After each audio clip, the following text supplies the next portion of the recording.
बच्चों, आज की वीडियो में हम घातांक और करनी से संबंधित कुछ और अलग तरीके के क्वेश्चंस करेंगे। तो यहाँ पर दिया हुआ है एक मान इसका निकालना है। ये एक क्वेश्चन है, इसका मान निकालना है। कर क्या सकते हैं, देखिए यहाँ पर कुछ कॉमन दिख रहा है। देखिए 2n+4 को हम ऐसे लिख सकते हैं 2n इंटू 2 4। क्यों? क्योंकि देखिए गुणा में घातें जुड़ती हैं अगर आधार समान हो, तो ये 2n+4 यही हो जाएगा। तो हम इसको इस रूप में, गुणा रूप में भी लिख सकते हैं। ऐसा हमने इसलिए क्या किया, क्योंकि यहाँ पर देख रहे हैं कि ये कॉमन आ रहा है कुछ। 2 × 2n बटे में है 2 इंटू, अब इसको भी ऐसे लिखेंगे 2n इंटू 2 3 प्लस 2 -3।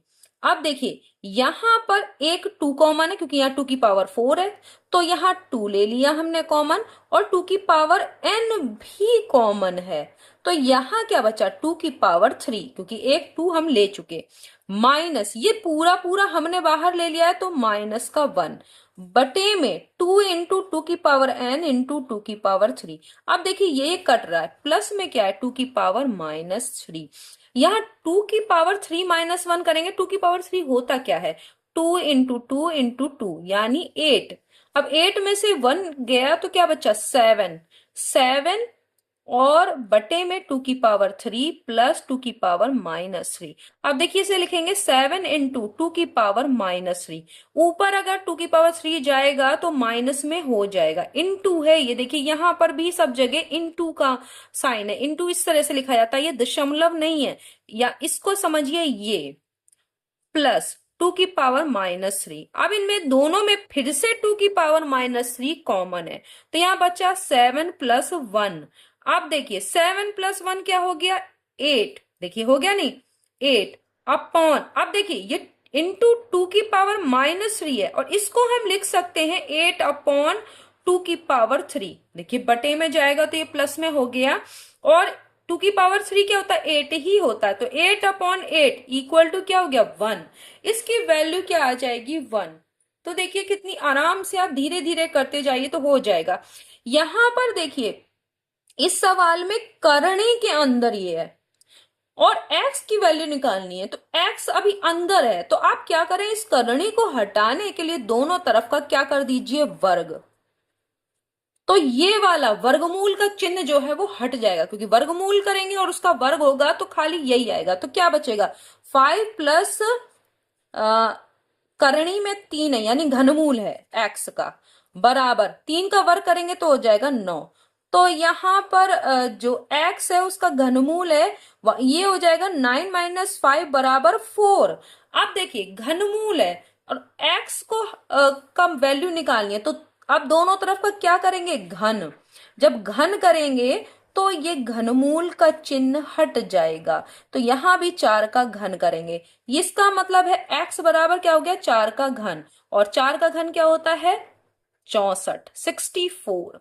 क्यों? क्योंकि 4 × 4 × 4, 4 × 4 = 16, 4 × 64 हो गया। तो x की वैल्यू ये आ गई। अगला देखते हैं, अगले में क्या है, x a की पावर में है। देखो a की पावर x, b की पावर y, c की पावर z, ये तीनों बराबर हैं। और एक हमें रिलेशन और दिया है b² बराबर ac, तो y की वैल्यू पूछी है। अब कैसे निकालें, तो क्या कर सकते हैं, a की पावर x बराबर b की पावर y बराबर c की पावर z को किसी k के बराबर मान लीजिए। आप m के बराबर मानिए, कोई जरूरी नहीं आपको k ही लिखना है, आप m लिखिए, आप n लिख सकते हैं, जो आपका मन चाहे। तो इससे होगा क्या, ए बी सी की वैल्यू हमें पता चल जाएगी, तभी तो हम यहां पर रख पाएंगे। तो अब ए की पावर एक्स बराबर के, तो ए बराबर क्या हो जाएगा के की पावर 1/k, जो इधर पावर जो है ऐसे है वो 1/ में आ जाएगी इधर पे, 1/k नहीं 1/x। ठीक है, ए की पावर x बराबर के, तो ए बराबर क्या हो जाएगा के की पावर 1/x। ठीक है, इसी तरह b की पावर y बराबर k, तो b बराबर क्या हो जाएगा k की पावर 1/y। ऐसे ही c की पावर z बराबर k, तो c बराबर क्या हो जाएगा k की पावर 1/z। अब देखिए a की वैल्यू आपको मिल गई, बी की वैल्यू मिल गई, सी की वैल्यू मिल गई।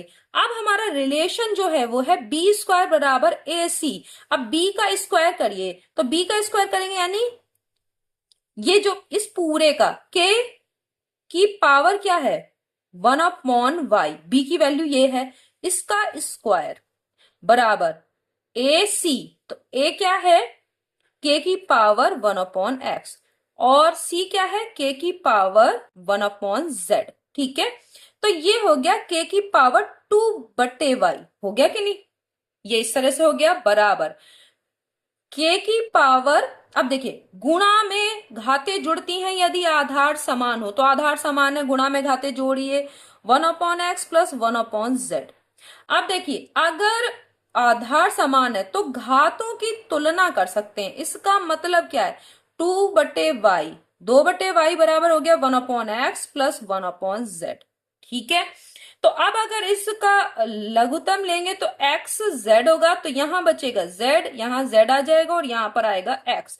इसका मतलब है 2/y बराबर जेड प्लस एक्स, या एक्स प्लस जेड लिख लीजिए, बात एक ही है, एक्स जेड के बराबर है। तो y का मान क्या हो जाएगा, क्रॉस मल्टीप्लाई करेंगे, तो यहां पर इसको हम लिख देते हैं y बराबर क्या होगा 2xz होगा कि नहीं, ऊपर 2xz अपॉन नीचे ये हो जाएगा x plus Z, z plus x, बात एक ही है। देखिए y की मल्टीप्लीकेशन में ये आएगा कि नहीं आएगा, और 2 की मल्टीप्लीकेशन में ये, तो y बराबर ये एक रिलेशन आ गया क्योंकि y हमसे पूछा गया था। तो सबसे पहले हमने a b c के मान निकाले। वो क्यों निकाले, क्योंकि हमें इस रिलेशन के अंदर रखना था, तब हम y की वैल्यू निकाल सकते थे। तो आपने देखा कि किस तरीके से हम इसको निकाल सकते हैं, तो ये हमने कर लिया। अब हमारे इसी तरीके के कुछ और क्वेश्चंस हैं, हम और भी कर लेते हैं। जैसे ये आपका दिख रहा है कि आपका चौथा सवाल है, और चौथे सवाल में हमें क्या दिया हुआ है यहां देखते हैं। तो यहाँ 64 की घात 2/3, तो 64 को लिख सकते हैं 4 की घात 3। इस तरह से हमने 2 की घात में क्यों नहीं लिखा, क्योंकि देखिए 4 की घात 3 और यहाँ 2/3 है, तो ये कट जाएगा कि नहीं, घात की घात तो होती है तो घातों की गुणा होती है, आप जानते हैं। तो यहाँ पर डायरेक्ट आप 2/3 कर सकते हैं इस तरह से, क्योंकि कॉम्पिटेटिव एग्जाम में आप एक आध स्टेप स्किप कर सकते हैं। तो आपने ये कर दिया। आप 27 को लिख सकते हैं 3 की घात 3, क्योंकि यहां पर भी क्या है, अब गुणा में क्या है 4/3, तो ये 3 से 3 कट जाएगा। 9 को लिख सकते हैं 3 की घात 2 गुणा 3/2। ठीक है, तो आप ये देख रहे हैं यहाँ ये कट रहा है, ये कट रहा है, ये कट रहा है, कट रहा है कि नहीं। तो 4 की घात यहाँ 2 बच रहा है, यहाँ 3 की घात 4 बच रहा है, और -3 की घात आपका यहाँ है 3। देखिए हो गया कि नहीं।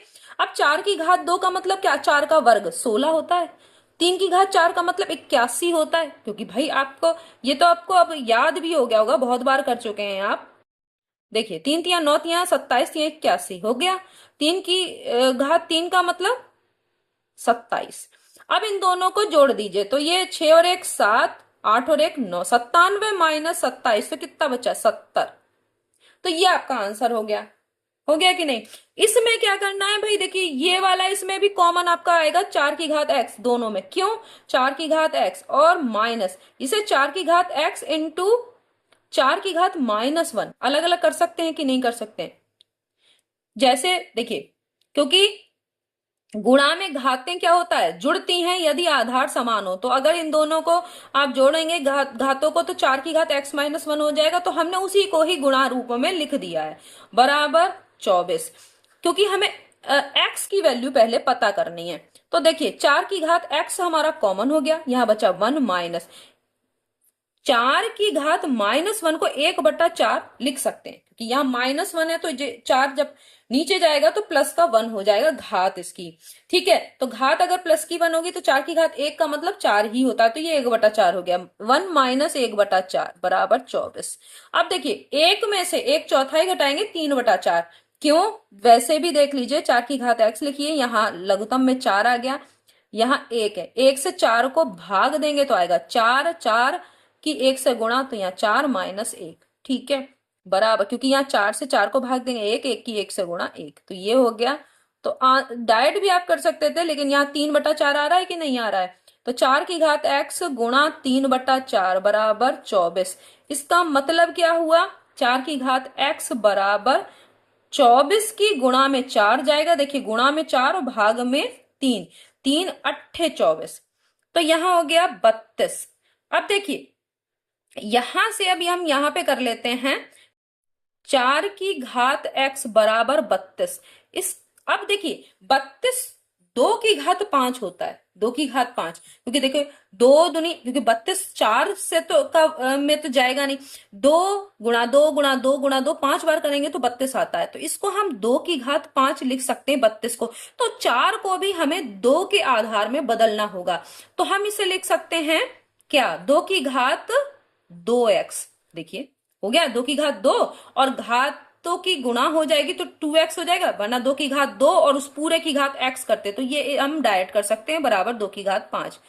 कैसे किया फिर से देख लीजिए, यहां पर हम इसको बता दे रहे हैं, हम यहां पर देखिए 4 की घात x था, अब इसे 2 की घात 2 और उसकी घात x लिखेंगे, घातों की गुणा करेंगे तो 2 की घात 2x आ गया कि नहीं आ गया।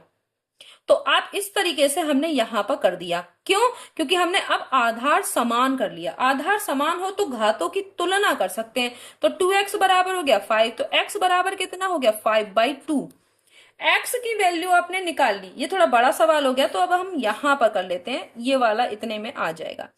अब देखिए हमें चाहिए 2x की पावर x, इसकी वैल्यू चाहिए हमें, x की वैल्यू पता चली है, अब x की वैल्यू रख दीजिए, कोई दिक्कत नहीं है, यहां हमने x की वैल्यू रखी और जो घात है उसमें भी क्या रख दिया 5/2 रख दिया।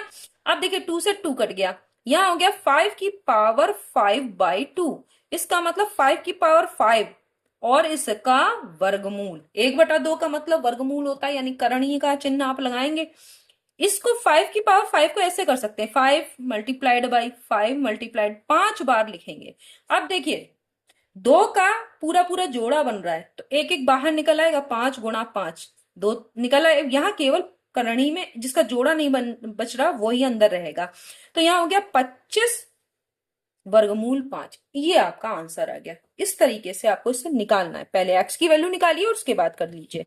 यहाँ पे क्या है देखिए, इसको खोलिए, घातों की जब घात की भी घात होती है तो घातों की गुणा हो जाती है, तो क्या हो जाएगा यहाँ 3n और y की पावर -3m, इसे सॉल्व कर लिया, और गुणा में इनके बीच में कोई निशान नहीं होता, तो ये गुणा ही है सब, ठीक है।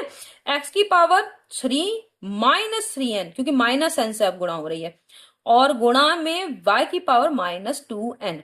अब देखिए जब आधार समान हो तो घातें जुड़ती हैं, जोड़िए x की पावर 3n, क्योंकि x की पावर -3n है, तो जब जोड़ेंगे दोनों को तो x की पावर 3n -3n आ जाएगा। देखिए ये जुड़ा और ये जुड़ा, क्योंकि आधार समान है, हो गया y की पावर -3m और -2n हो गया। अब देखिए ये प्लस का ये माइनस का, तो x की पावर 0 बची, और y की पावर माइनस कॉमन ले ले तो 3m + 2n बचा। किसी भी संख्या की पावर 0 का मान 1 होता है, तो 1 multiplied by y -3m + 2n, इस तरीके से ब्रैकेट में लिखेंगे, तो 1 से मल्टीप्लाई भी करेंगे तो यही आपका आ जाएगा। तो देखा आपने कि किस तरीके से आप अलग अलग जब इस तरह से कई सवाल करेंगे तो आपको पता चल जाएगा कि किस तरह से करणी को, किस तरह से घातांक को सॉल्व किया जाता है। तो ऐसे ही कुछ क्वेश्चंस आते हैं कॉम्पिटिटिव एग्जाम्स में, वो चाहे आप कोई सा भी कॉम्पिटिटिव एग्जाम्स को करें, अप्लाई करें, और उसमें अगर घातांक करनी है तो इन्हीं में से ही कुछ क्वेश्चंस आएंगे, तो मैं हर तरीके का आपको क्वेश्चन बता देती हूँ, ताकि आप कहीं पर भी घातांक या करनी से संबंधित क्वेश्चन आए तो आप उसमें अटके नहीं, ठीक है। तो नेक्स्ट वीडियो में हम फिर मिलते हैं, तब तक के लिए धन्यवाद।